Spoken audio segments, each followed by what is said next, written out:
Falo do Brasil, desse país profundamente desigual, que acaba de passar por uma transformação, por uma mudança política que ainda não está consolidada, e falarei disso um pouco durante minha fala.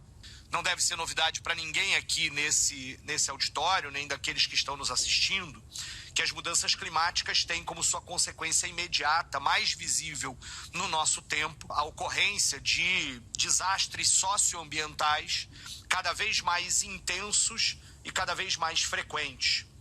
Ontem mesmo, na minha cidade, da cidade onde eu vivo, chuvas torrenciais levaram à morte de 4 pessoas. Só de janeiro a maio do ano passado, no Brasil, morreram 450 pessoas em decorrência de chuvas, de alagamentos e desmoronamentos. Não vai parar, só vai piorar. A perspectiva de que desastres socioambientais decorrentes de mudanças climáticas trarão mais mortes de norte a sul do mundo, de leste a oeste do mundo. E não vai parar porque grande parte das elites econômicas e políticas do mundo seguem mais preocupadas em manter seus lucros e garantir o crescimento econômico do que mudar o que precisa ser mudado para que nossa espécie continue existindo e tenha uma vida digna. Mas isso também não é novidade para ninguém aqui. Mas precisamos insistir nesta ideia junto à população. Há toda uma dificuldade de dizer para as pessoas que os desastres não são naturais. Eles decorrem de um modelo econômico que precisa ser mudado. Eles são causados por seres humanos e seus sistemas, por seus modos de vida construídos historicamente. Em janeiro, agora, há um mês atrás, foram divulgadas imagens e relatos sobre um verdadeiro genocídio na floresta amazônica brasileira. Falo do genocídio Yanomami, o genocídio de um povo indígena que teve recente contato com a civilização, que em 1992 teve sua reserva demarcada, que nunca deixaram de ter conflitos no seu território por conta da presença de garimpeiros, mas que nos últimos 4 anos sofreram um verdadeiro processo de genocídio. O massacre Yanomami está diretamente ligado à destruição da floresta amazônica, que, por sua vez, está diretamente relacionada com a questão das mudanças climáticas. Como caracterizar esse genocídio, Houve um avanço enorme do garimpo ilegal nestas terras. E se há 20 ou 30 anos atrás, no Brasil, garimpo ilegal significava quase uma atividade artesanal, hoje, esse garimpo que invade a floresta amazônica é um garimpo com muitas máquinas, financiado com muito dinheiro e com muitas relações políticas. Esse garimpo ilegal não é um pequeno garimpo, é um grande garimpo que usa da exploração dos próprios trabalhadores brasileiros para explorar e retirar minérios que terminam a financiar e a estar nos nossos aparelhos eletrônicos, nos países do centro, do mundo capitalista. A eleição de Jair Bolsonaro em 2018 fez explodir o que já era uma situação grave. Tanto a política ambiental quanto a política indígena no Brasil nunca foram uma política de Estado. Mas, durante os últimos 4 anos, de 2018 a 2022, o que o Brasil viveu foi um desmonte do pouco de política que havia nesses setores. Só para se ter uma ideia, o número de garimpeiros, que em 2022 era em torno de 5 mil na reserva Yanomami, ultrapassou o número de 25 mil 4 anos depois. Só para que tenhamos uma ideia, o número de Yanomamis no mesmo território é de 30 mil. O garimpo cercou completamente diversas aldeias do povo Yanomami, trazendo morte, fome, desnutrição, exploração do trabalho e exploração sexual. As crianças estão morrendo porque suas famílias não conseguem mais consumir e obter alimento nas florestas e nos rios contaminados por mercúrio. Os lagos, as lagoas, causados por conta da atividade mineradora, geraram malária. Apenas em 2022, 22 mil casos de malária foram reportados na terra Yanomami.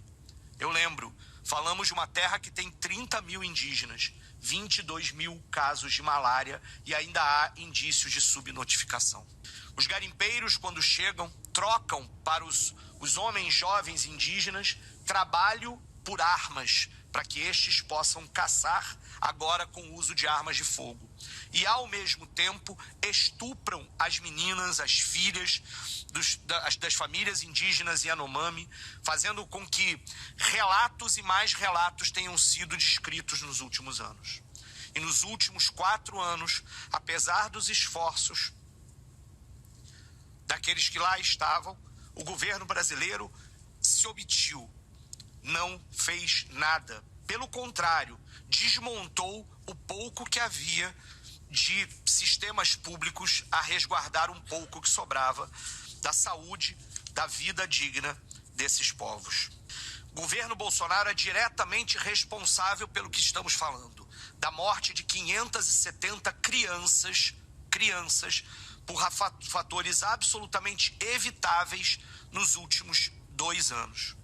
O discurso de Jair Bolsonaro para ganhar as eleições de 2018 está diretamente ligado ao discurso da extrema-direita mundial, que em vários lugares do mundo repete parte desse discurso. Uma perspectiva conspiracionista, em que há uma conspiração global contra os direitos do homem ou das nações, uma perspectiva de um nacionalismo militarista que elogia as armas e defende o uso das armas pelos cidadãos, a perspectiva de um fundamentalismo religioso, no caso brasileiro, de um fundamentalismo cristão que olha para a floresta amazônica e para os povos indígenas ainda como povos a serem cristianizados, civilizados. Discurso contra as organizações não governamentais, as ONGs, que olha para a floresta amazônica como aquela que deve ser preservada em nome da soberania nacional, o que por sua vez significa derrubá-la e fazer na floresta amazônica atividades econômicas de pecuária ou de agricultura. Os setores econômicos que apoiavam Jair Bolsonaro se interessavam econômica e politicamente em derrubar a floresta amazônica, seja para aumentar seus lucros, seja para aumentar seu poder sobre aqueles que estão nos territórios. Governador de Roraima, território onde está a maior parte da reserva indígena Yanomami, dizia abertamente que queria transformar a reserva indígena Yanomami numa reserva garimpeira, numa reserva de mineração. Defendem a legalização da mineração nas terras indígenas. O desmonte, a omissão e até a ação direta do governo Bolsonaro são responsáveis pelo genocídio Yanomami. Por diversas vezes, as forças militares brasileiras se recusaram a dar apoio a ações de combate ao garimpo na terra indígena Yanomami. Por isso, mas também por outros motivos que não terei tempo de falar aqui, as eleições do ano passado no Brasil foram tão importantes. Eleições tão importantes que fizeram no Brasil, de forma praticamente inédita, a construção de uma frente ampla que juntava dos socialistas revolucionários até a centro-direita liberal em torno da candidatura de Luiz Inácio Lula da Silva. Apesar de ter o nome político mais forte a enfrentar Jair Bolsonaro, na maior aliança que o Brasil já havia construído nos últimos tempos, a vitória de Luiz Inácio Lula da Silva foi uma vitória apertada. Foi uma vitória por pouca margem de votos. É claro, Jair Bolsonaro era candidato à reeleição, utilizou de toda a forma da máquina pública para conseguir votos. Mas o resultado de Jair Bolsonaro também explica a permanência de uma ideologia conservadora, de extrema-direita, com raízes no fascismo, que ainda está muito forte na sociedade brasileira. A posse do presidente Lula foi um sopro de esperança. O símbolo de Lula subindo a rampa ao lado dos oprimidos, dos periféricos, daqueles mais explorados da sociedade brasileira, incluindo o cacique Raoni, símbolo exatamente da luta indígena, foi um sopro simbólico de esperança. A nomeação de Marina Silva para ministra do Meio Ambiente, de Sônia Guajajara, que faz parte também do meu partido, para o inédito e histórico Ministério dos Povos Indígenas, também são elementos muito importantes. A nomeação para ministra da Saúde, Dinísia Trindade, presidente da Fiocruz, instituição renomada de defesa de um sistema único de saúde, também é um sopro de esperança.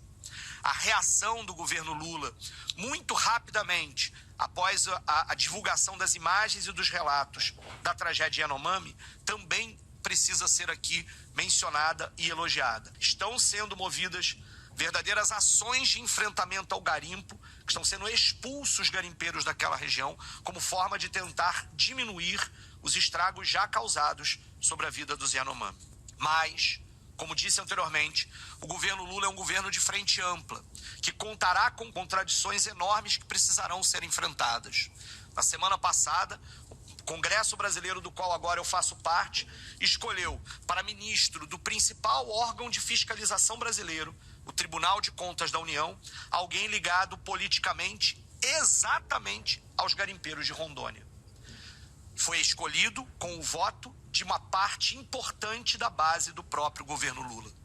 Ao governo Lula também apoiam e também estão interessados numa política econômica fazendeiros, agricultores, que muitas vezes têm seus interesses econômicos prejudicados pela pauta ambiental.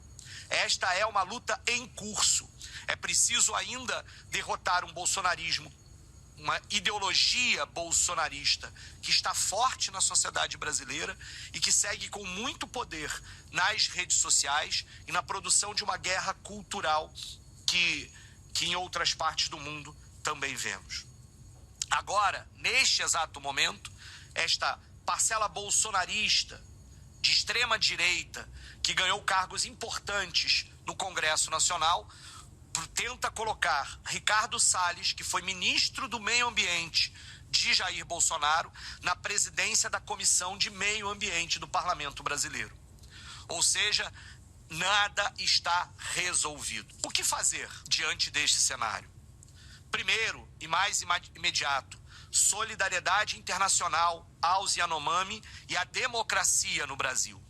Há um mês atrás, os bolsonaristas, os seguidores de Jair Bolsonaro, tentaram um golpe de Estado,